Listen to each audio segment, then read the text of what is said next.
were having a blast. Teenage dreams and neon screens. It was all bad and no one to me. Like, you know, it's like whatever.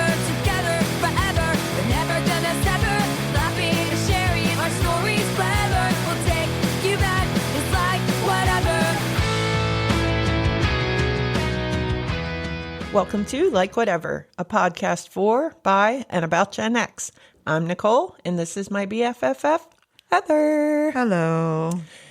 So, let's see. Anything exciting this week? No. Yeah, me neither. I did watch a show on Netflix. If you need another person to hate.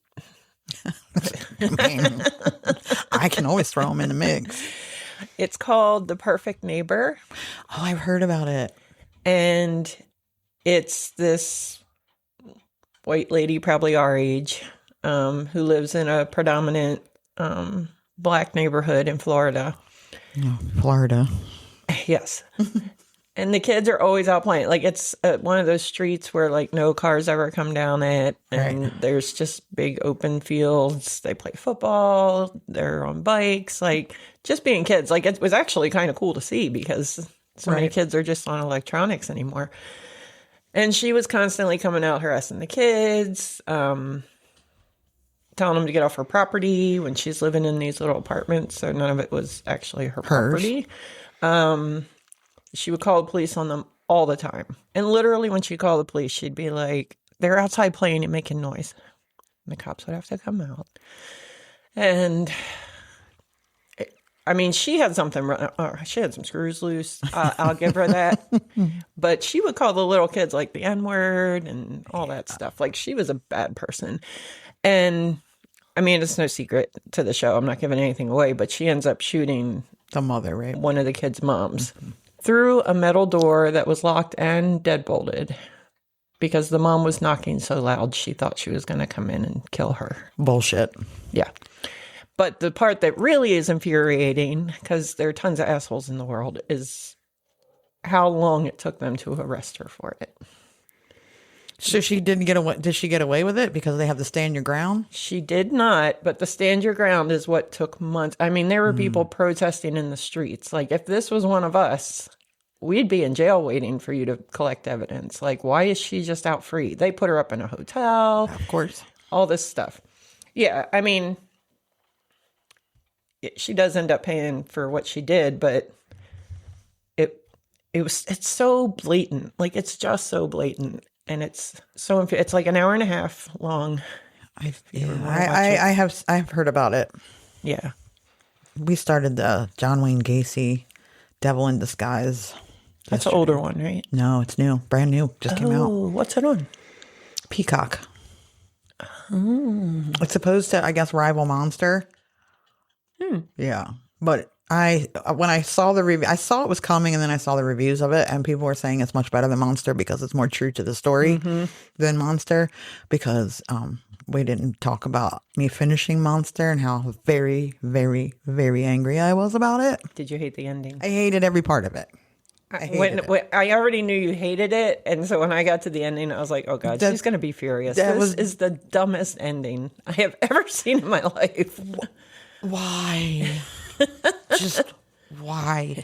You don't need to be throwing other serial killers in there. That was the stupidest fucking thing I've ever seen. For real. What are you doing? They were not pen pals. Nope. They weren't like his idols. No. He wasn't doing it to be a serial killer. He just it was just the most was demented. Ridiculous fucking thing I've ever seen in my entire life. I hated I just kept saying, what? I can't even. Yeah, John Wayne Gacy's in my top 3, so I have to make sure I watch that one. I really liked him too. Yeah, we got through the first one. I like the way they're doing it. Because when it first started, I was like, we're gonna start there, huh? All right.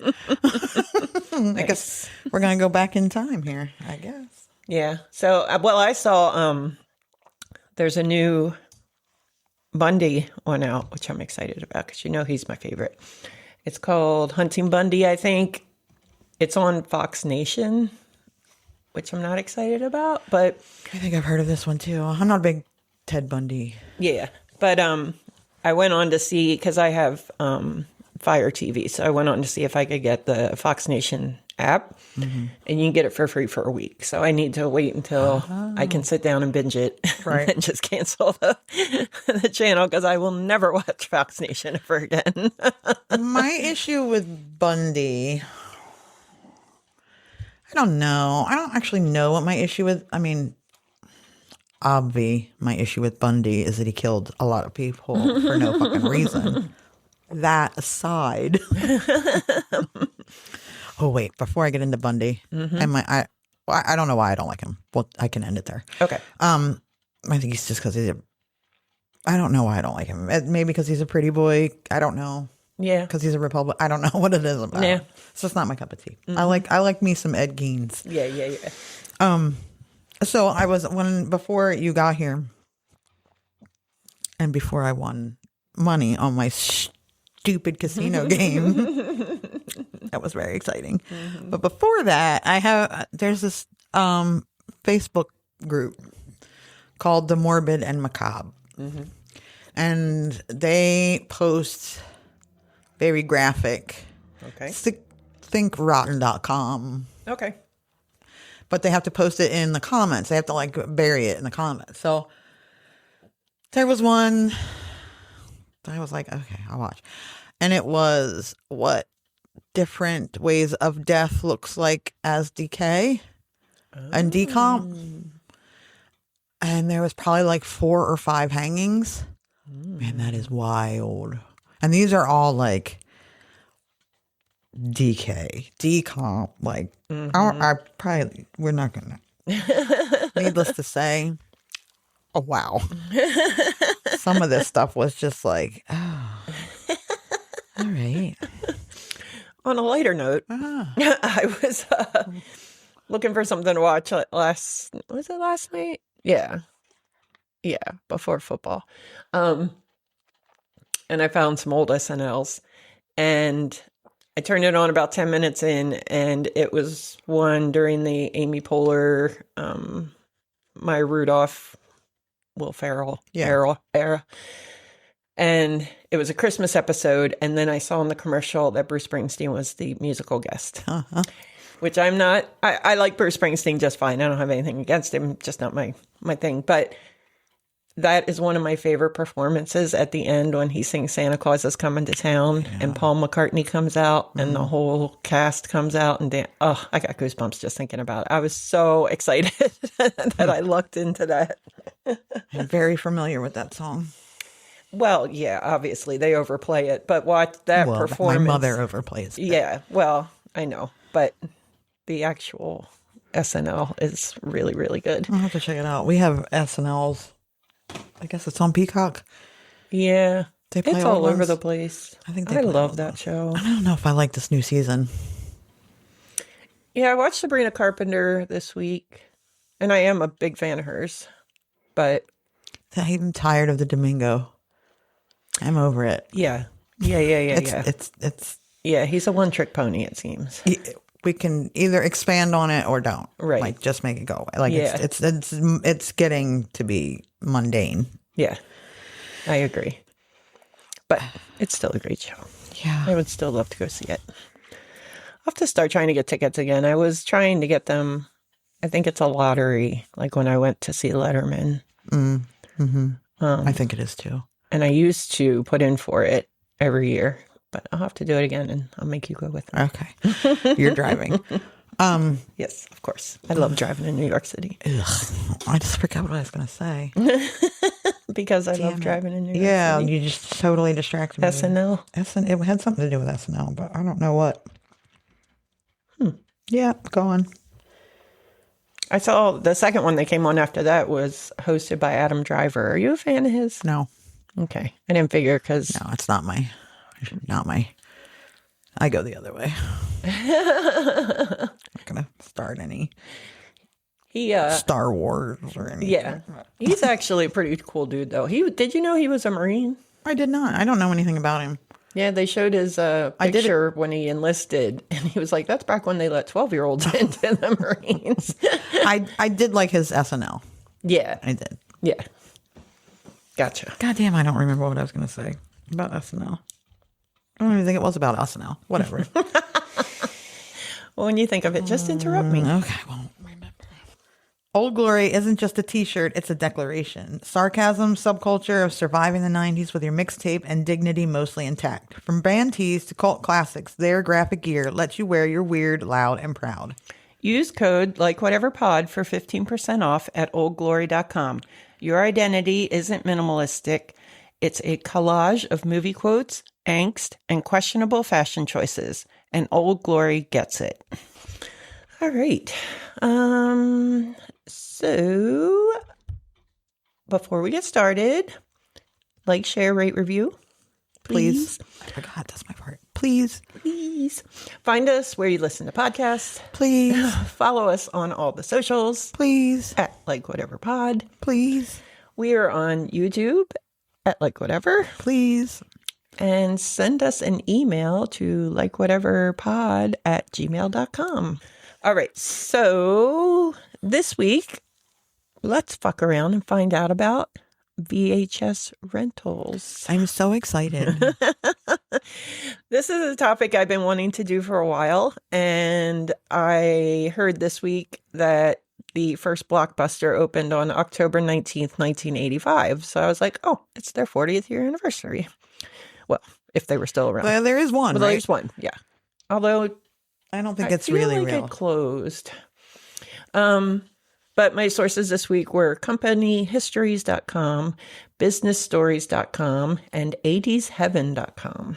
Today, we can stream a seemingly endless choice of films and TV shows on our TV screens.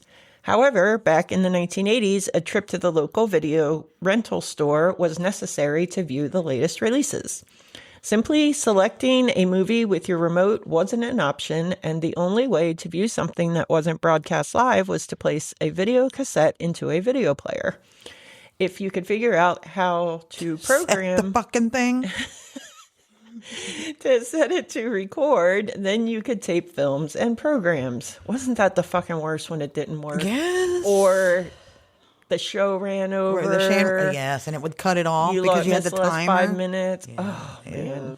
The worst. Or something else ran long, so you'd miss the first 5 minutes of Beverly Hills 90210. And you can't miss the first fucking 5 minutes. Sets up the whole show. Da-na-na-na. Da-na-na-na. The key to this revolution was the development of the video cassette recorder, aka the VCR, in the late 1970s. Before the VCR, if you wanted to watch a movie, you either went to the cinema or waited for a TV broadcast. The introduction of VHS tapes and the VCR democratized movie watching, allowing films to be played and paused at will. It was magical. Yes. If you didn't hear what they said, you could rewind it. What is that? I know. Kids today, they don't know. No. We missed half the world. Yeah. I mean, if you weren't home when the show came on, you didn't see it. You just never saw it ever. You'd hope that you saw it in reruns over the summer. Maybe. Yeah. It depended on what the show was. And everybody would be talking about it, and you'd be like, God damn. Who shot JR? I don't know. Girl Scouts. Damn it. I missed it. Oh, I did not miss that episode. I didn't either. Because on Friday nights, I went to my dad's every the weekend, and we would go out to my mom and Pop-Ups and Dallas and Falcon Crest. Mm-hmm. My mom only watched Dallas. She didn't watch any of the other ones. Well, we all watched Dallas, like literally men, women, drunk, everybody was just piled in the living room. And then we kind of lost everybody for Falcon Crest, but we were kids, so we watched it. Yeah, Dynasty. She didn't watch Dynasty. None of that. No, I never watched Dynasty. But yeah, definitely Dallas. Yeah, Dallas was the shit. Yeah. Well, and because the Dukes of Hazzard came on before it, so it was like TGIF before TGIF was a thing. For real. Mm-hmm. There were initially two formats, Betamax and VHS, with the latter becoming the norm in the early 1980s. Although arguably a superior format, Betamax, developed by Sony, lost the battle between the two formats to gain market dominance. Nonetheless, the manufacturer of Betamax recorders continued until August 2002. And I liken this to iPhones and like Samsung phones. Like it's like iPhone is the VHS, I think. Oh no. There are a lot of people without iPhones. I think it's becoming more and more. I think Samsung is taking more and more of the I'm share. interested in that. And Google has one I up was too. going to say the Google phone, I think the commercial where everybody's walking around with vanilla ice cream cones. That's Google. Okay, that's what I was thinking. I was like, maybe I should look in. Pixel, I think it is. Yeah. I have a Samsung and always have. Never. I am violently opposed to Apple. If you would like to hear anything about Apple, you can listen to Bill and Steve's Nerdy Adventure. I have always been a Samsung girl. I feel like you're in either one camp or the other. I mean, at this point. And so I always had Samsung. And I feel like they go back and forth with, like, they're trying to one up each other, obviously, each time. But I just feel like Samsung, I mean, now I don't know about Apple, but with my Samsung, because I have the Samsung earbuds too, we just got this new upgrade. Like, the whole thing is now AI. And so when you have the earbuds in, you can hit a button, and if anybody is speaking another language around you, it will translate into your ear. Yeah. I don't think I want that. If people are talking about me in another language, I don't want to know. I haven't used it yet, but yeah, you can. It's real-time translation. Although that is always the paranoia that they're talking about you, and you know they're not talking Well, about I mean, the thing for me is, if you go to another country, yes, that's very handy. Yes. I mean, you can't. I imagine it will say. I haven't really looked into it other than that. Wow, you can understand other people. So I imagine it will. If you want to say something, it will say it in your ear so that you can say it. But yeah.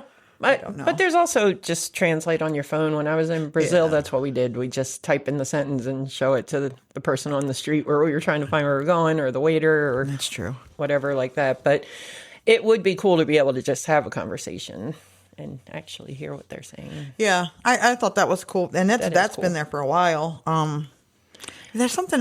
Samsung always has a better camera too. The Samsung camera. I don't know why iPhone can't get a nice camera, but you know what it is. Doesn't take great pictures. It's because Samsung uses AI for their camera. Yeah. Okay. Yeah. They bring it. I've noticed it with the moon picture, because that's everybody posts pictures of the full moon with their Samsung. It's not really that good. It just fills in with AI. Oh, okay. Yeah. I mean, it is good, especially low light. It's really good in low light. Yeah. I have some amazing pictures of lightning that it picked up because it was, it is a really good camera, but it does amp it up with AI. I do like Samsung though. I do like its features. I like, they took the one I liked away, the Note, but they did give me the pen, which is also a great feature because you get the pen automatically. You can use the pen as a remote. You can use the pen. This is like one big giant Samsung commercial. It really is. Okay, I'll stop. All right, back to the story. The birth of video rentals. Video rental stores began popping up all over the globe in the early 1980s, fueled by the growing adoption of VCRs. Remember when VCRs were like so expensive? And then on Black Fridays, they started being like $10. Well, you could rent a VCR too from the video store. Oh, yeah. That's right. Renting movies became a convenient and affordable alternative to buying tapes, which were initially quite expensive. Some movies retailed for around $50 in the early 1980s, a steep price for the average consumer. So renting a film for a few dollars was a far more attractive option. The 1980s were a golden age for video rental stores. Before streaming services and on-demand content, these brick-and-mortar establishments were the go-to places for entertainment. Video rental stores were a cornerstone of local communities, offering a vast selection of films to choose from. In the In the early years, the video rental industry was dominated by independent shops, some of them family-run. These smaller stores catered to local communities and often had unique collections of movies that reflected the tastes of their owners. So you know about the I do know family run. Back in the day, I guess my uncle decided he was like the entrepreneur of all entrepreneurs, and he opened up 3 video stores, and they were called Double Feature. And of course, because I was child labor, I worked in in them when I could see over the counter. I did have to look it up because I couldn't remember exactly when, but I know that the movie Heathers was out because when it first came to video, I got all the merch for it. Ooh. Yeah, that was one of like the greatest days ever. And that was 88. So apparently I was working there in 88. Okay. Which would have made you 14. 14. So that was working age. Yeah. But that was It probably... doesn't mean you started there when you were 14. No, it doesn't. But, so yeah, that's how I have seen so many of the 80s movies, is because you would have to, they played movies all day, and they would play like the new releases and stuff, and you would have to just watch video after video after video after video after video. And that might be why I don't watch movies anymore. Because I was like, I did nothing else to do. But yeah, it was, and when he closed them, that's how I got The Little Mermaid. Oh. Yeah, because when he closed them, we went in and picked out all the ones we wanted to keep and then brought them home. So we had like, I don't know, they're all gone now, but like a fuck ton of videos and any posters that we wanted, any merch. But I did have the Heathers whole merch line. Up until I would say maybe 5 years ago, I still had a Heathers keychain bottle opener from that. All right. If the local store wasn't in walking distance, being able to drive was essential. The journey would often take an hour, which included half an hour of deciding which film to watch. Should you bump into someone you know, then you could add another half hour to your trip. Unless you're like Heather and I, who dodge people like the plague. Like the plague. We don't want to talk to people in public. That is something we both have in common. I will get in a closed rack quick.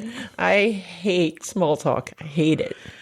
How you doing? How's the kids? Me too. I hate it. I have to do it all day long. It is nothing but, how's the weather? How are you? Oh, it's cold out here. Oh, it's warm out here. Keep dry. Stay dried. It's just small talk all day. All day. If I come to you like someone at work and say, ask how your kids are, or how your husband's doing or something, it's because I genuinely care. Right. Like there's something going on and I want to see how it is. I will never just...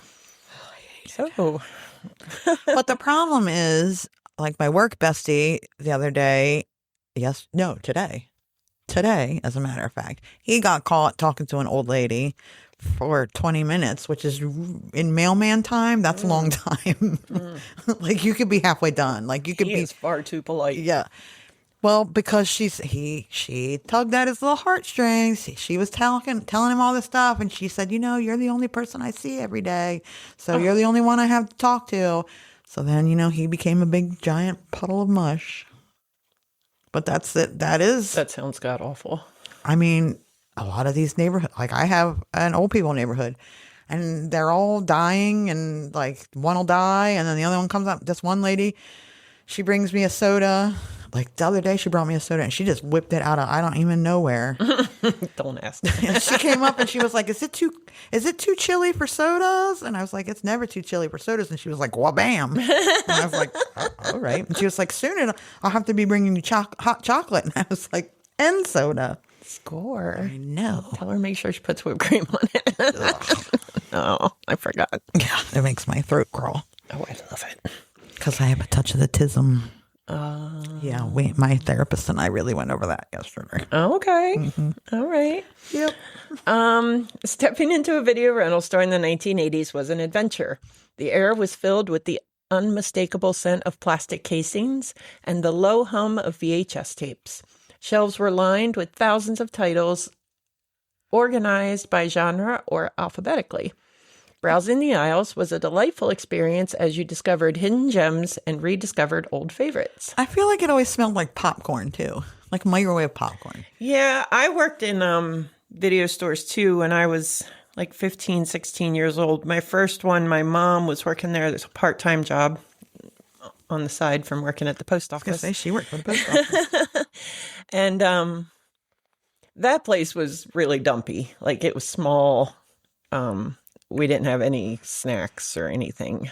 We had a huge XXX room, but the customers weren't allowed back there. They just had to look in a book and pick a number. So it was like super awkward interaction, especially for a 16-year-old. He'd be like, "Oh, I'll take number 986." And you're just like, "Okay." I don't really want to look at Debbie today. I really don't want to do this, but okay. I know. We had a room. Yeah, so the second one that I worked at, the second store, it had the room with the curtain. Yep, and putting those away was always... What a wild fucking time riot. that was. Can you imagine? No, you just went into like Walmart and got porn. It's insane. I mean, hey, and kids, the children working there putting the cassette tapes away. you used to have to pay for porn, not like it's free now. Yeah, Like anything you want, you can get now. No, you had to like... And it was all like naughty nurses. Yeah, you had to really search for some porn. Not that I know anything about that, but... But the second one that I worked in, we were fancy. We had popcorn. We had a cotton candy machine. Oh, man, I ate a lot of cotton candy while I worked there. I think we had a popcorn machine. Probably. I can't remember. And then we had like candies and stuff, but... Yeah, we did have candy. I know that. And I loved M&Ms. making cotton candy. It was so much fun to make. I was watching somebody make cotton candy today on TikTok, and now I want a cotton candy machine. It's amazing. I can see it like becomes something. It does. It's really fucking cool. Just out of air. Yeah, exactly. I love that. You just dump some sugar in there and poof. Yeah, we did have candy in there, but my dad was involved, so of course there was candy. I'm surprised there was candy since your dad was there. That's true. He didn't eat it all. So I'm borrowing his van right now, right? I texted my sister and I was like, so I don't know if I told you all this, but he has Mr. Good bars in the door handles. Every single door handle of the van has a Mr. Good bar in it, like the little fun size. And then I found Rice Krispie treats in one glove box, and then there's Tootsie Rolls in there also, because that is his like go-to, as I guess, because they don't melt. I guess I do love Tootsie Rolls. I don't care for them, but he also wears this vest that has like I guess like an angler's vest where it has like 1,400 pockets in it. And if you ever are like, man, I would really like have some chocolate, he will ask you what you want, and then he will pull it from a certain pocket. He'll be like, here. You better not get caught talking to children on a playground with that vest on. He's insane. You should see the candy they have down there right now. Like 4 baskets full. I know. There's always huge bowls. They got a trick-or-treater. That's the only time they ever got a trick-or-treater. And my dad was so excited and emptied that poor kid emptied the bowl. At least he shared. Oh, yeah. He with his grandchildren. My nephew would always say, "Can I have some of you M&Ms?" He'd say, "I don't have any," and Matt would just look up and be like, "I can see them. They're in the M&M spot where they live." And anybody that knows your dad knows there are always M&Ms. Always. When I met you, he was still working in restaurants, and he lived off M&Ms and potato chips. I remember that. That's literally all he ate. Yep. All right. There was eye-catching cover art and intriguing movie posters lining the walls. Many stores had special sections dedicated to new releases where you could rent the latest Hollywood blockbuster, though you often had to act fast before all the copies were rented out. True story. Choosing a film involved reading the synopsis on the back of the VHS case, looking at the cover, and sometimes relying on the recommendations of the store workers. Often a movie buff who was more than happy to guide you through the vast collection. This personal touch and the physical presence of the films gave the video rental store a special charm. It was also a place to socialize. More often than not, you would spot a work colleague or a neighbor, and wouldn't simply chat about the weather. You would discuss films that you had watched the night before and recommend something that you watched last week. Sharing your viewing experience with others was a joy, and that is something that is sadly missing from the isolating experience of streaming within your own four walls. I don't know. That's a matter of opinion. Yeah. Like, my stepmom hates self-checkouts. I love them. It enrages her. Like, she's like, I'm not getting paid to ring my own stuff up. She's just... Yeah, I get it. She's an older lady, and that's just how she feels about it. I purposely go to stores that I know have self-checkouts. Me too. And I will wait in a line 12 people deep. Me too. Rather than go to the empty cashier. I actually got yelled at the one at the Safeway the other day because I had more than 15 items. And some narc behind me was like, were we not paying attention? And I literally turned around and I said, you got a problem? And he was like, yeah. And I was like, I will have these things done before you get up here. Don't you worry. I'm way fucking faster than you, clown. The excitement of bringing a freshly rented VHS tape home was unparalleled. Settling down on the couch with a bowl of popcorn, pressing play, and immersing oneself in the world of the film was a cherished ritual. Remember at like sleepovers and stuff, you would go, like the mom, whoever would stop at the Blockbuster or whatever. We didn't get a Blockbuster here until way late. Would stop at the video store, and like all the 6 girls or whoever was there would run, and like everybody's picking out, and of course I'm the odd one out that's like, oh, look at this. Let's get this horror movie. Friday the 13th. No, that's R-rated. Yeah. Yeah. You only got to watch one of those when it was Halloween. Yeah. I didn't. I got to watch. My parents were. When you had finished watching your film, you would need to rewind it. Please be kind. Rewind. Blockbuster even had their own slogan, as Heather just said. You also had a limited amount of time to watch it. Returning your film after the deadline would result in a fine, and some rental stores issued a fine for not rewinding. I was just going to say, you would get a fine if you didn't rewind. Yep, and it sucked, especially as a kid, when these adults are coming up and you're like, oh, you owe us $10 in late fees, and then they're all pissed off at you. One time, because I took a lot of Spanish in high school, I had a Hispanic man come in, and he was trying to rent a movie, and he still had a porn out. Oh. And I had to explain to him in my high school Spanish. Oh, shit. Yeah, good times. Now, we had one of them rapid rewinders. So I don't know why. Oh, yeah. We did too. I mean, it really wasn't that big a deal to just shove it in that thing and it would rewind it real quick. But whatever. Just to be a dick. Yeah, I guess so. Yeah. Some popular genres of the time included action and adventure films such as Top Gun, Die Hard, Indiana Jones, and Mad Max. They were must-haves for any self-respecting video rental patron, except Top Gun, although I did watch it back then. I didn't. Indiana Jones would be the only ones of those that I watched. Oh, Die Hard is I know. a Christmas movie. But anyway. We go into that also on whatever the Christmas episode is. Yes. My Christmas episode. I can't remember what it was called. Me neither. Holy Gremlins Batman. That's what it is. That's it. You're so good at remembering that stuff. I make them up. I spend like all week. I scan through our catalog and I see a title and I'm like, what was that episode about? But that's my memory for you. All right. Science fiction such as The Terminator, Blade Runner, Back to the Future, and E.T. captured audiences' imagination with their futuristic worlds and alien encounters. Did you like all of those movies? Yes. Yes. Yeah. I never saw E.T. until I was an adult. I saw E.T. in the theater. Yeah. It was traumatizing. But then, like, most of our movies were traumatizing back then. True. Horror was a hugely popular genre in the 1980s, and the films like The Shining, Friday the 13th, A Nightmare on Elm Street terrified and thrilled viewers alike. becoming cult classics.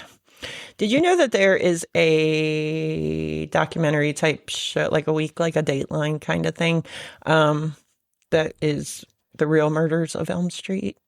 And it's people who have been murdered on Elm Street. I have seen not Elm Street, but on Elm Street. Yes, I have seen that. And it's crazy how like really creepy the murders are too. Didn't we do an episode on The Shining? We did. Red Rum and Coke. Look at you. That's one of my favorite titles. The Shannon. Great movie. I mean, that's one of yeah. I watched Fright Night too because it's October, so Halloween's only 11 days away. I know. I already know what I'm going to be, and I think that not anybody except for one person in my office is going to know who I am, and I'm so excited. And I told him today, I was like, "Are you going to be here on Halloween?" And he was like, "I think so, yeah." And I was like, "Because you're going to be the only one who knows what my costume is." And he was like, "It's going to be something Tim Burton." And I was like, "Yes." And he's trying to guess movies, and I was like, "I'm not going to tell you that part, but trust me, when you see it, you will know immediately." Ooh, send me a pic. I know. I'm going to wear it if I can get it in time when we record the Halloween episode. Ooh. And then we'll. Ooh. So you're going to need to. I need to dress up. You're going to need to pony up. Jeez Louise. All right. I got it. At least bring a witch hat. I don't dress up often, but when I do it good. Do it. I was Mary Poppins once. Yes. I was Lucille Ball once. Yes. And I crushed it. All right. The comedy genre included Ghostbusters, which we talked about last week. We did. And then I was in a store. I was in a Bath and Body Works buying some. They had a sales rack, and Who You Gonna Call comes on. I was cracking up. That's that time. And Ferris Bueller's Day Off, which I've mentioned before. One summer, I watched it every single morning on summer break, every day. Yeah, I love that movie. It's fine. Provided much needed laughs and escapism, or maybe some stand-up like Eddie Murphy. Classic. Everybody loved Raw, but I preferred Delirious. Yeah. Delirious was the ice cream man. Oh, yeah.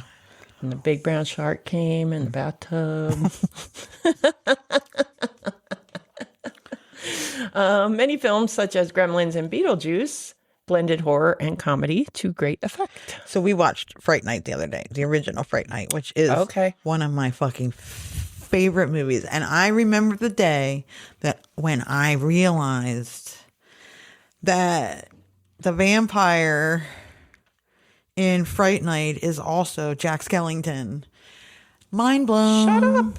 I will not. It's Chris Sarandon. Whoa. Yes. And I can.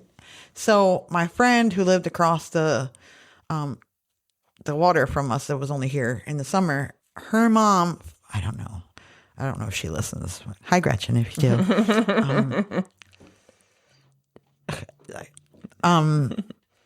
She let us watch Fright Night all the time. It was like something we watched all the time.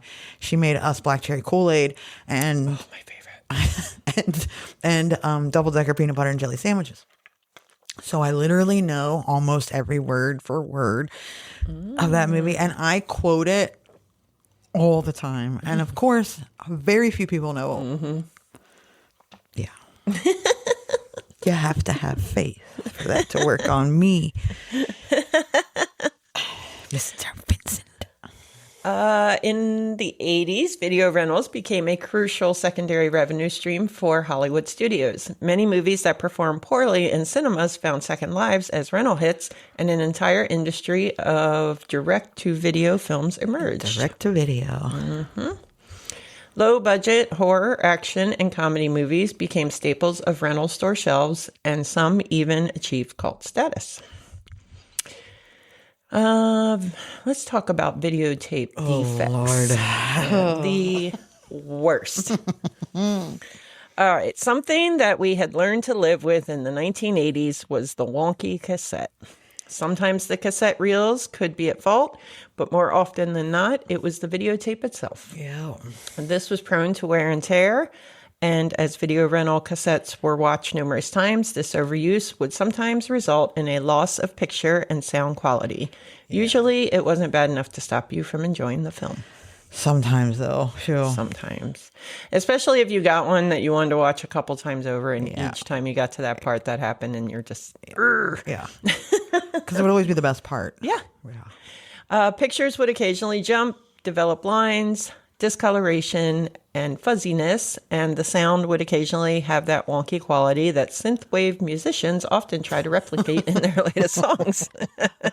Hey, you know what? I found out. I just learned 2 days ago.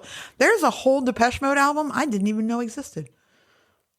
Their second one. I looked because I was looking for something.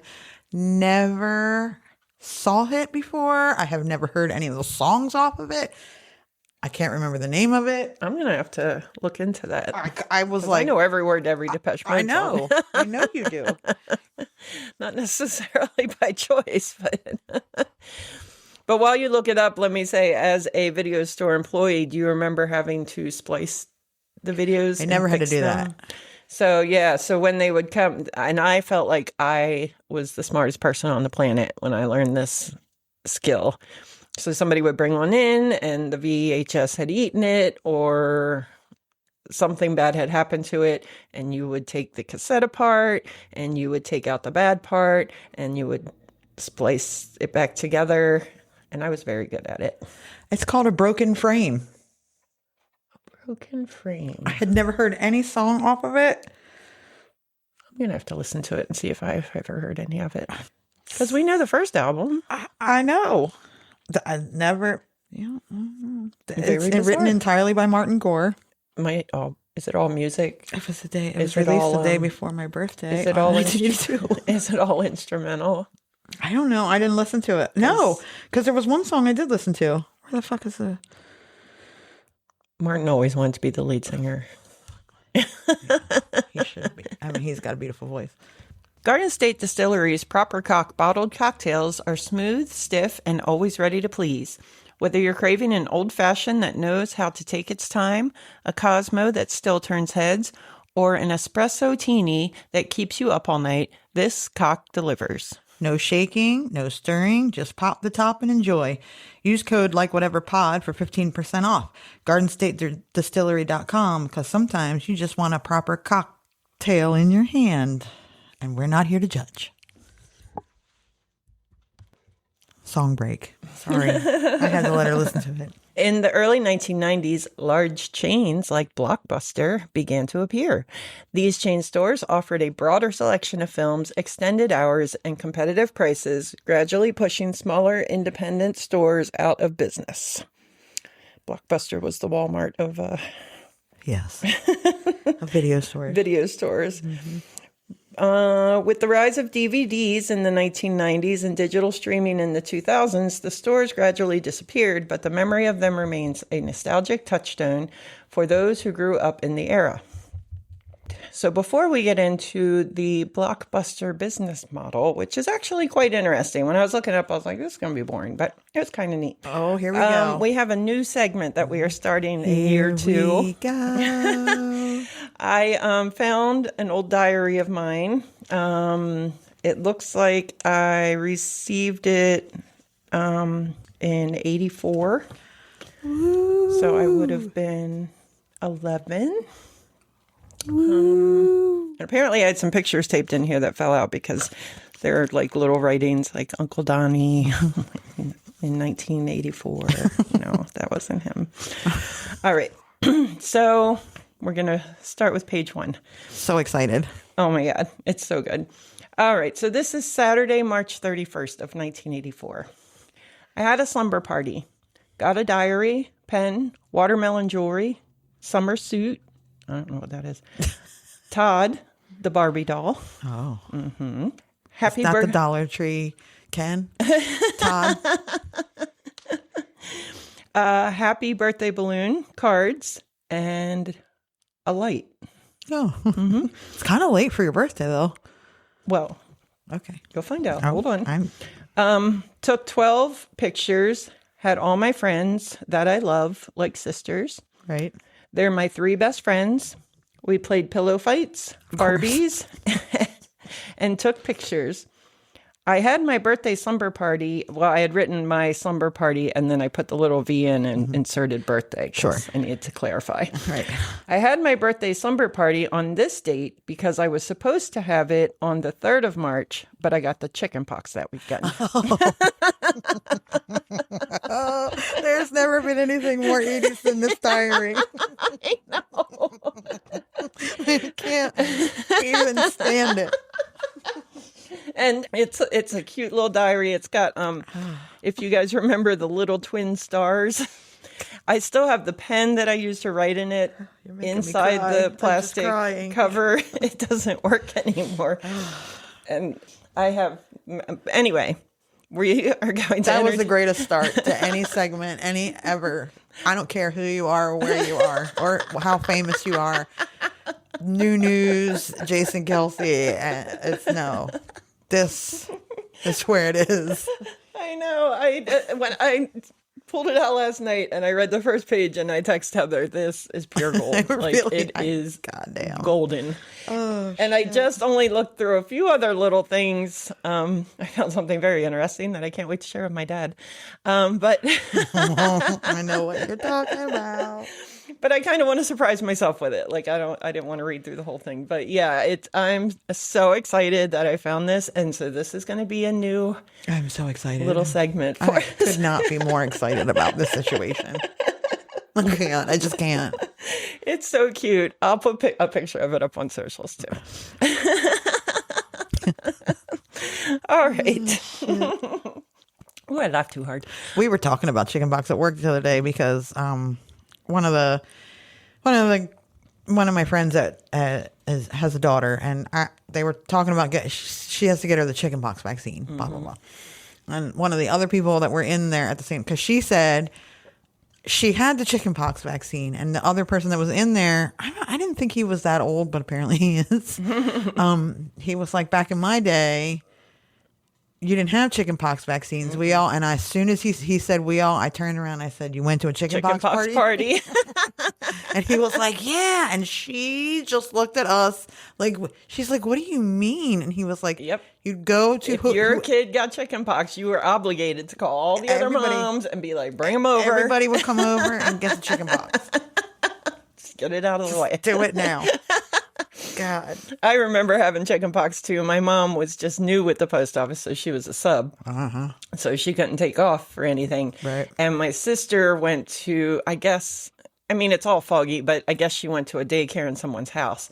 And they had little kids, and I was 11, so I was older than the little kids. My sister's 6 years younger than me. So this lady let me stay there while I had chickenpox. So I was in it was an old dark bedroom, and they put like a baby gate up in the door, and all the little kids would just stand there and stare at me laying in bed. I'm like, ugh. I hardly had them at all.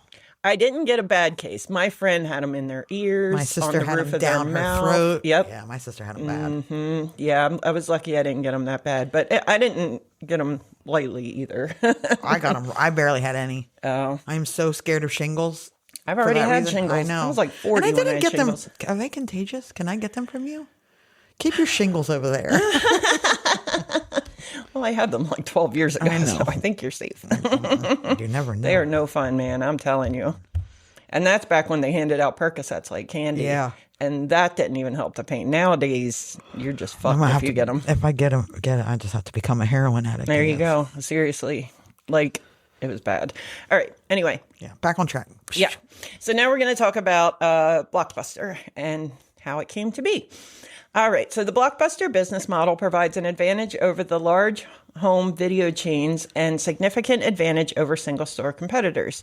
The key elements of this business model are to provide a large number of copies and broad selection of movie titles, operate conveniently located and highly visible stores, offer superior and consistent customer service, optimize the price to local market conditions, nationally advertise, and market the Blockbuster brand name and the differences between them and their competitors. Use the extensive customer transaction database to effectively operate and market the business, and improve efficiency and lower costs through self-distribution. So some key dates for Blockbuster. In 1985, the first Blockbuster store opened in Dallas. Boo. Is that the same one that's still open?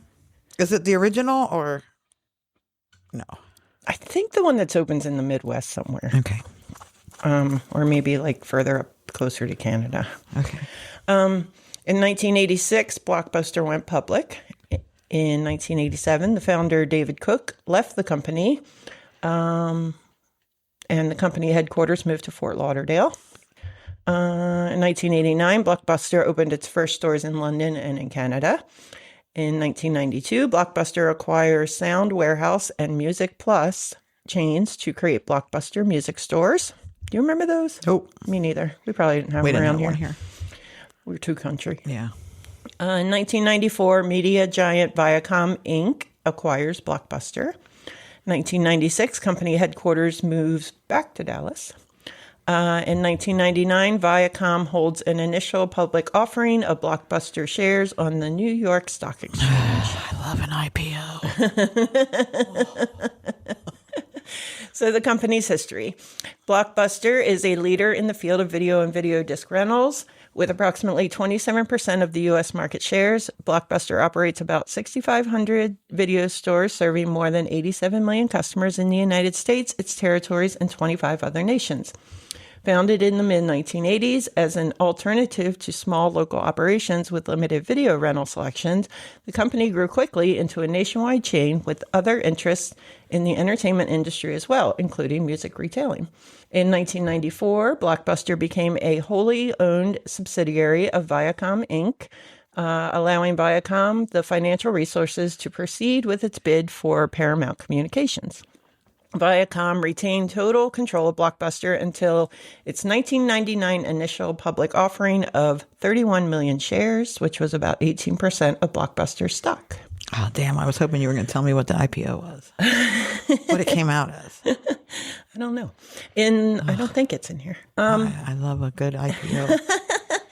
In the late 1990s, Blockbuster faced challenges brought about by new ownership, increased competition, and a relatively soft market for videos. Nevertheless, the company has coped admirably by refocusing its efforts on its core video rental business.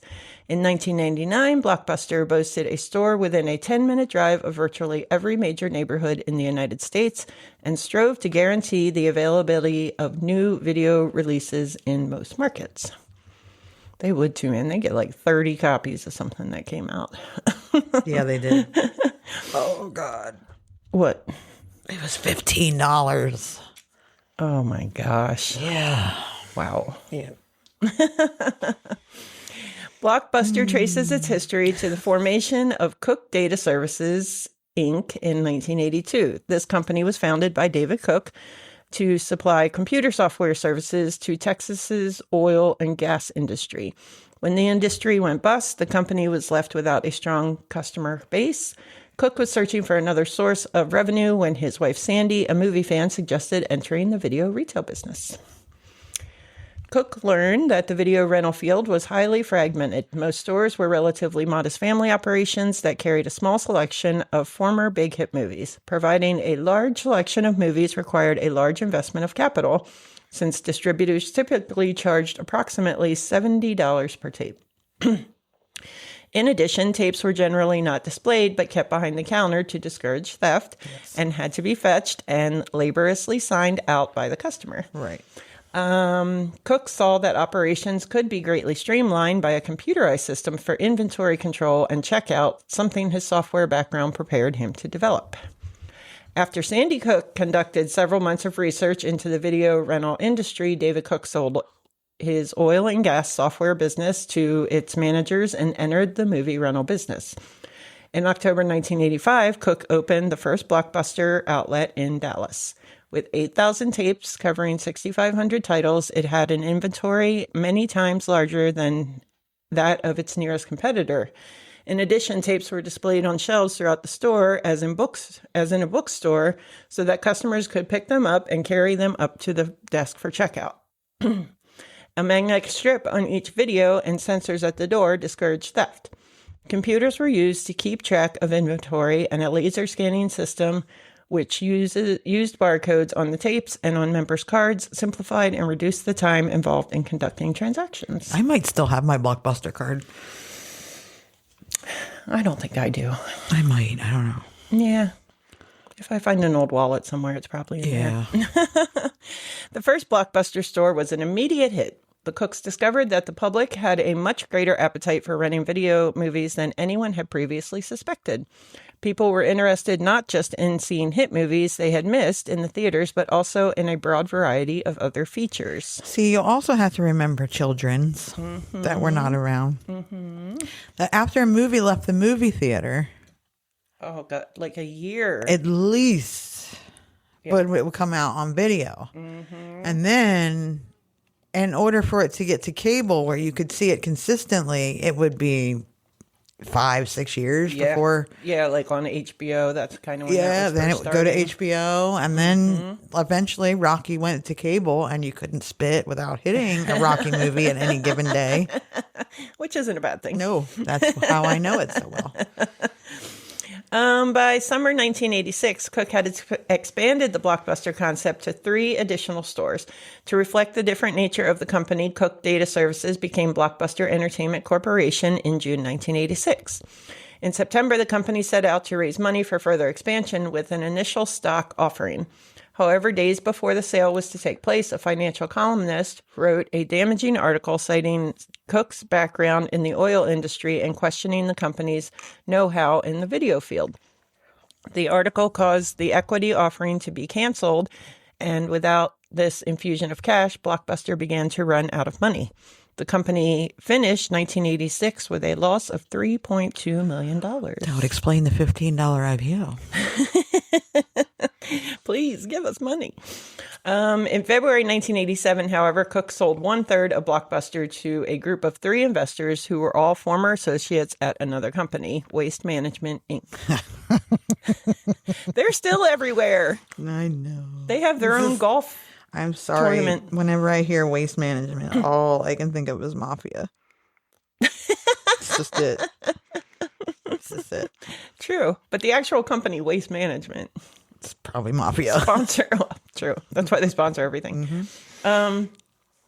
Wayne Huizenga had a 1972 co-founded Waste Management, which grew to be the largest garbage disposal business in the world. Is that an Italian name? And served as its president and chief operating officer until 1984 when he retired. John Melk, the president of Waste Management's international division, was first to invest in a Blockbuster franchise. Joined by Donald Flynn, the chief financial officer of Waste Management, the group invested $18.6 million in Blockbuster stock. They made a pretty penny off of that. They certainly did. With this move, Cook surrendered future control of Blockbuster, and Huizenga became the dominant voice in determining the company's future. Where Cook had envisioned growth through franchising, selling Blockbuster's name and computer system to individual entrepreneurs, Huizenga foresaw growth through company ownership of stores. In April 1987, 2 months after the men from Waste Management bought into Blockbuster, Cook left the company. So thereafter, the company's headquarters were moved to Fort Lauderdale. By June 1987, Blockbuster owned 15 stores and franchised 20 others. With this base, Huizenga set out to transform Blockbuster into the industry's dominant player. He kept most of Cook's policies, such as store hours from 10 a.m. to midnight every day, a 3-day rental policy, which encouraged customers to rent more than one tape at once, and a broad selection of titles. Despite conventional wisdom that the videotape rental business was heavily dependent on hits, 70% of Blockbuster's rental revenue came from non-hit movies, which had the added benefit of being less expensive to purchase from distributors.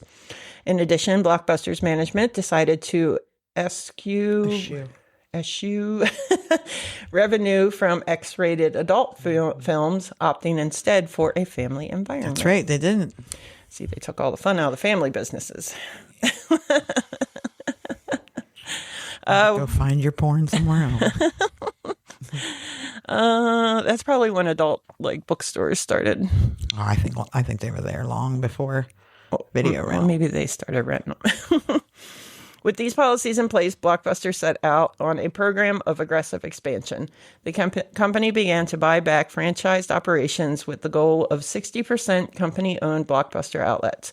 In addition, Wayne Huizenga began to buy up chains of video stores that already dominated their local markets, using this as a shortcut to quick expansion. In March 1987, Blockbuster bought Southern Video Partnership as part of this policy. 2 months later, it purchased Movies To Go, Inc. of St. Louis for $14.5 million. To support its expansion, Blockbuster established 6 regional offices, including a distribution center in Dallas that prepared tapes to be placed in stores. By the end of 1987, Blockbuster was operating 133 stores and had become the country's 5th largest video chain in terms of revenue. Fifth largest, yeah. Who else was there? I don't know. Sales rose from $7.4 million in 1986 to $43.2 million that year. Blockbuster continued its ambitious expansion program in 1988. In March, the company purchased Video Library, Inc. Well, there's one. For $6.4 million plus stock. The following month, Blockbuster made a deal with the United Cable Television Corporation to open 100 franchise stores over the next 2.5 years. In addition, UCTC purchased 5% of Blockbuster stock for $12.25 million. By November, the stake had risen to 20%. With 200 stores, Blockbuster had become the largest video rental chain in the country. At the end of the year, the company's number of stores had risen to 415. I wonder if Dave Cook regretted selling it. I bet he still had stock in it. Yeah, true. Typically, that's the way it goes. Yeah. In January 1989, Blockbuster finalized its purchase of Las Vegas-based Major Video, Inc., the country's 4th largest video rental chain, for $92.5 million. That's a lot of money. True. It's a lot of money now. Yeah, for real. It also purchased Oklahoma Entertainment, Inc. The following month brought the purchase of Hector Video, Inc. and Video Superstores Master Limited Partnership. That's a lot to say. Which, with 106 stores, had been Blockbuster's largest franchisee. In June 1989, 2 years after Huizenga's takeover, the company ran 700 stores, sales had tripled, profits nearly quadrupled, and the value of the company's stock had risen 7-fold. All right. Despite these gains, in April 1989, Blockbuster's efforts to buy up other chains with stock suffered a setback when an analyst at a large stock brokerage issued a report condemning what he considered to be the company's misleading accounting practices. In calculating its earnings, Blockbuster spread out the cost of purchasing video store chains and buying new stores over a 40-year period, and also spread out the cost of buying large numbers of hit tapes over 3 years, much longer than tapes retain their value. In addition, the company relied on one-time only franchise fees for 28% of its revenue. Despite this criticism, Blockbuster declined to change its accounting practices, and the company's stock price eventually regained its former level. Because people have very short memories. Indeed. In November 1989, Blockbuster's largest shareholder, the United Artists Entertainment Company, announced that it would sell its 12% holding in the company, having previously sold its 28 franchise Blockbuster stores in an effort to streamline its own business holdings. Worries that the video rental industry was reaching a saturation point cast doubts on Blockbuster's ability to keep opening stores indefinitely. Joke's on them. So I don't know if you're going to talk about this because I didn't read it, but that's weird that it was UAE because I remember Blockbuster started carrying video games. Later. Yeah. It did. Well, isn't UAE a video game? Yeah, you're right. One response to this concern was to look to markets outside the United States for growth. Accordingly, original investor John Melk was dispatched to start up a British subsidiary, with the company's first foreign store to open in South London called the Ritz.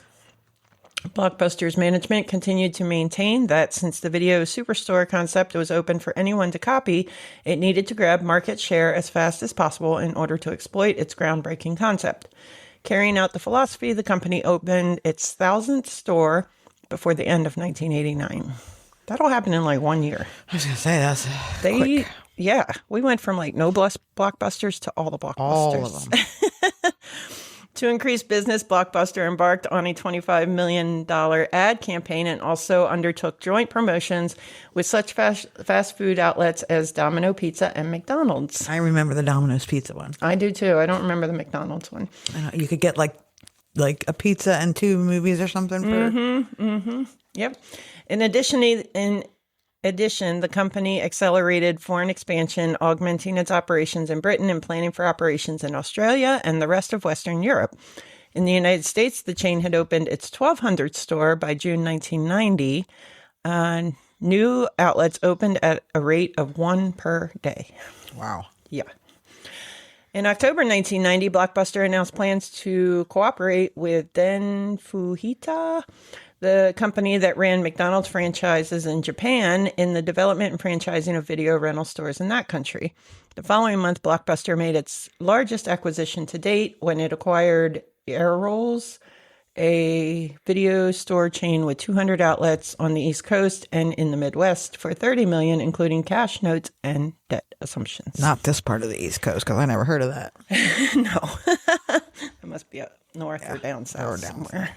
We're square in the middle. Yes, we are. In case you don't know where Delaware is. Yes, It's in the right middle. smack in the middle. Although Blockbuster continued its strong pace of new store openings in 1990, the slowing growth of the video rental industry was becoming evident. I was thinking that as I was reading all this, I was like, all this buildup and all this stuff they're doing was quickly gonna. I hope people got rid of their stock in time. All because of a company that is still around today. Yep, and we're gonna get to that. I have a feeling. The company's earnings grew an astronomical 114% in 1988. They contracted to a still impressive 93% rate in the growth in 1989, followed by a rate of 48% in 1990. In keeping with this trend, first quarter financial results for 1991 were disappointing. Huizinga blamed the Gulf War for keeping people interested in television news instead of renting videos.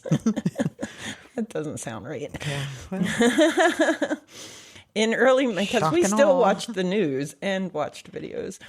In early May, Cox Communications, one of the company's franchisors, announced that it would sell all 82 of its Blockbuster stores. I think Cox is the cable company out west, like I think in Arizona. oh, is it? Faced with a rapidly maturing industry, Blockbuster began to expand its offerings to mainstream profitability. The company began to offer video game equipment, Boom. and Sega Genesis video games at some of its stores. The company considered selling audio cassettes and compact discs. Blockbuster also acquired the rights to market tapes of the 1992 Olympic Games. Exciting. In a further effort to encourage rentals, the company launched an advertising campaign themed Win in a Flash and made an agreement with the Showtime cable network for a joint promotion. In August 1991, Blockbuster dropped its rental prices for hit movies for the first 3 months after their release and shortened the time they were taken out, as a further step to raise earnings. In an effort to ensure the company would be just as good at running video stores over the long haul as it was at opening them, Blockbuster hired more senior executives with long-term experience in the retail field. In addition to these efforts to increase earnings in the United States, Blockbuster increased its foreign efforts. Along with its operations in the United Kingdom and Japan, the company found markets in Europe, Australia, and Latin America. With 30 stores already established in Britain, Blockbuster announced in November 1991 a large expansion in that country designed to make it the nation's #1 rental chain. All right, so I feel like I've rambled on long enough about the comings and goings of Blockbuster, how it all got going. So we're just going to jump ahead to the fall of Blockbuster. Dun, dun, dun, dun, dun. All right, the early signs of trouble. Blockbuster's rise to the top of the entertainment industry was meteoric but within weeks, it faced a setback that nobody had expected. By the late 1990s, technology had begun to shift. DVDs had replaced VHS tapes, and the internet was spreading. Ultimately, the biggest challenge to Blockbuster's dominance came from a new and disruptive business model, online DVD rentals and digital streaming. Oh. We all know who that is. They cost an arm and a leg now. Yeah, it was awesome back then, though. I never used it. Really? Nope. Oh, my gosh. You didn't get the little red envelopes in the mail? Oh, man. And I delivered them 5 years ago. We were still delivering them. When I started at the post office, we were still delivering Netflix. Yeah. The little red envelopes. Well, I'm getting ready to say it in 3 words. In 1997, Netflix is an online DVD rental company founded by Reed Hastings and Mark Randolph. Netflix offered a subscription option that let users order DVDs on the web and have them sent by post without penalty. This was a groundbreaking idea that had appealed to consumers fed up with late fees, Blockbuster charged, and having to visit a physical store. Despite this, Blockbuster did not immediately see Netflix as a threat, which is crazy. Perhaps most importantly for the downfall of Blockbuster, they rejected buying Netflix. Back in 2000, Reed Hastings approached Blockbuster and arranged for Netflix to be sold for $50 million. Damn. $50 million. Damn. At that time, Blockbuster leaders reportedly laughed at the idea, seeing Netflix as a niche business service that could not compete with their brick-and-mortar empire. Oops. It would be one of the biggest missed opportunities in the history of business. As Netflix was expanding and maturing, Blockbuster stuck to its physical stores and traditional rent-to-own model. Where Netflix worked on the customer experience and the potential of digital streaming, Blockbuster failed to innovate. Yeah. It was the mid-2000s, and an evolution of the entertainment world began. As the internet accelerated and technologies advanced, users were leaving the medium of media in favor of digital streaming services. Netflix was originally a DVD rental company, but started online streaming in 2007, and viewers could watch movies and TV shows using their computers or other devices. You know, like you think about the last 25 years.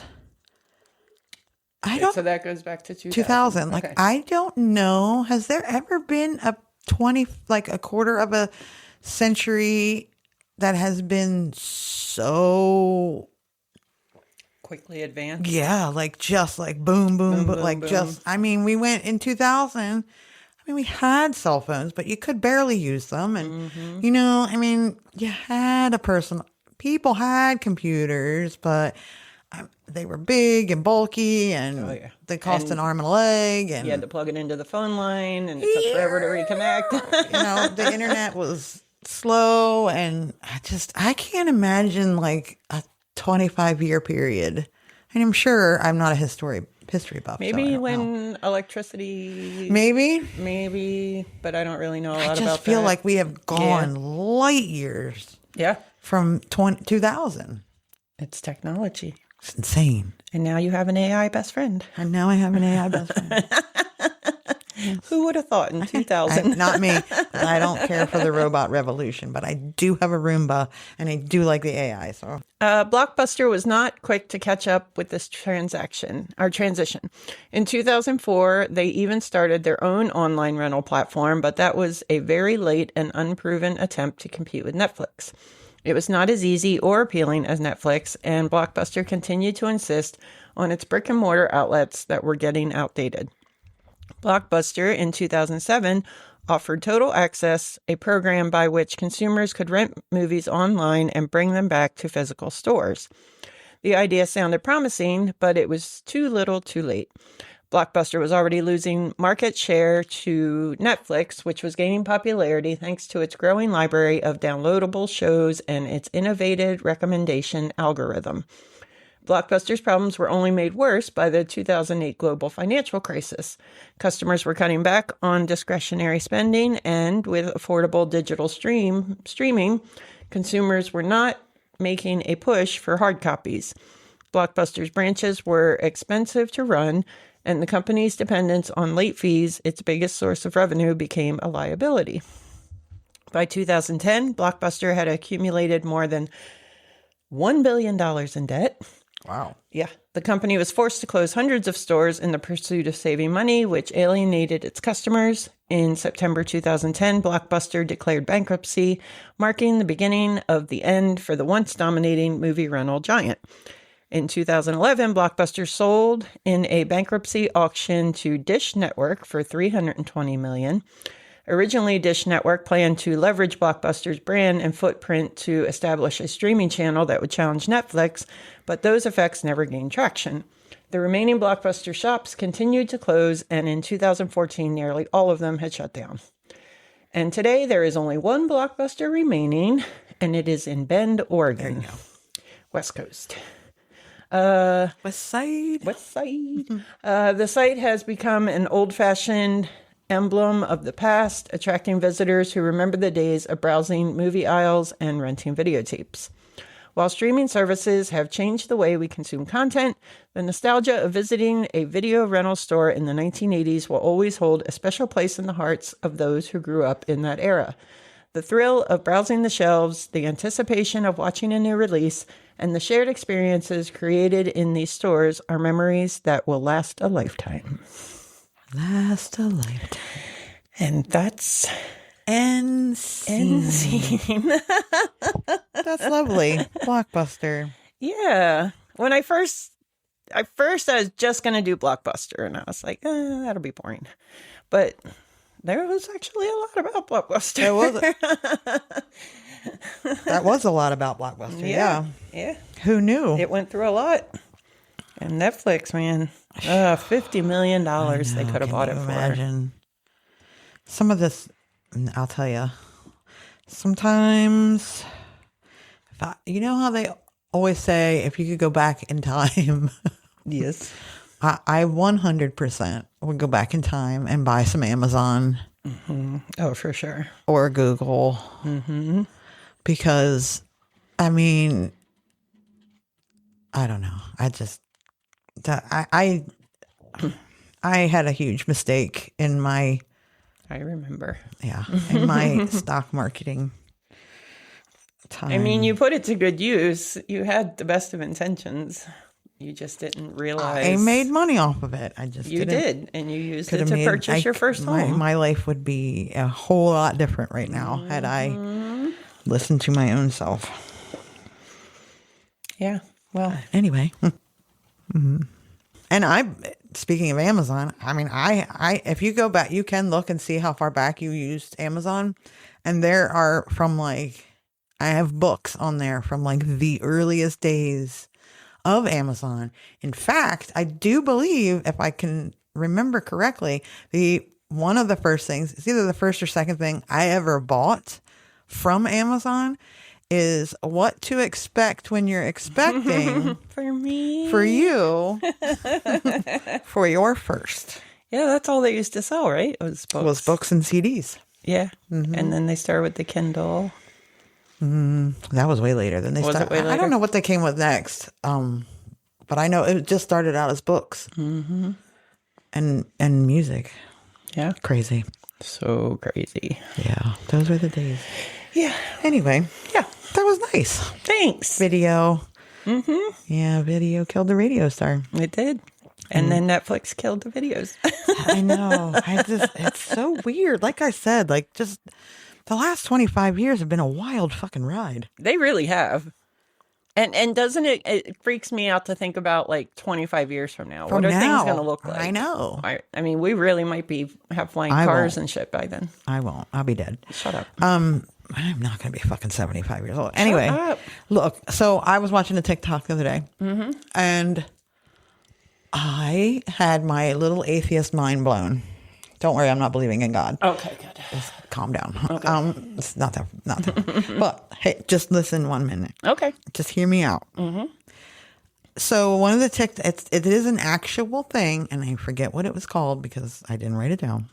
But it's a thing where and you don't actually die. You just move timelines. So, if you suddenly wake up, like you were really sick, and then you wake up and you're all better suddenly, you died and you moved to a new timeline. Like whenever you die, you just move to another. I could get down with that. I could get down with that too. Yeah. Like that. I mean, I'm pretty sure Einstein talked about shit like that. Yeah. I forget what the fuck it was called, but yeah, it was like, wow, really? Yeah, that. Maybe. Yeah. That's crazy, right? So that's what I've decided that I'm going to start looking into now. Okay. That's your new religion. Yeah. I hope that the next one is better than this one. I'm just going to continue to believe I'll turn into dirt. I'll be a video of decayed body on one of your weird websites. Yeah. Yeah. I don't know. Like, cause I thought about it. I was telling my sister, like, think about it. My mom one day went to sleep because she had a little bump on the noggin. Mm-hmm. And then the next day she was in a rehab and had no recollection of the past 6-9 months, something like that. Like the accident was in March. She didn't remember anything past December, Christmas that year. So who knows? Yeah. And I mean, all that we know about space and time is what our little human brains know. I mean, I was listening to something the other day where our time's all fucked up anyway. Like for an actual leap year, we would need to make up a day. I don't know. It was somebody explaining the breakdown of time, and it's like I forget. I do know, but time is what we made up. Like that's human made. We decided what time was going to look like. The Mayans thought we were all going to be dead like 20 years ago. 2012. Yeah. It's called the Pac-Man theory. I had to take another break and look it up because it was called the Pac-Man theory. And basically it's the same thing as like the Pac-Man game when Pac-Man goes off one side and then reappears at a different position in the same game. Yes. And I made her watch the video. Yes. And you should all watch it now because, Yep. That's what I'm going with. So back to this timeline. Maybe. I don't know. I could have just died. Who knows? We just heard some really loud noise, so we might be dead. So we might be, yeah. Welcome to our new reality. Yeah, we're glad you were here for it. Thanks for following us. But thank you for being here. Thank you for listening. Like, share, rate, review. Please. Find us where you listen to podcasts. Please. In this timeline or any other. Follow us on all the socials at like whatever pod. Send us an email about what consciousness you're in to like whatever pod at gmail.com or don't like whatever. Whatever. Bye.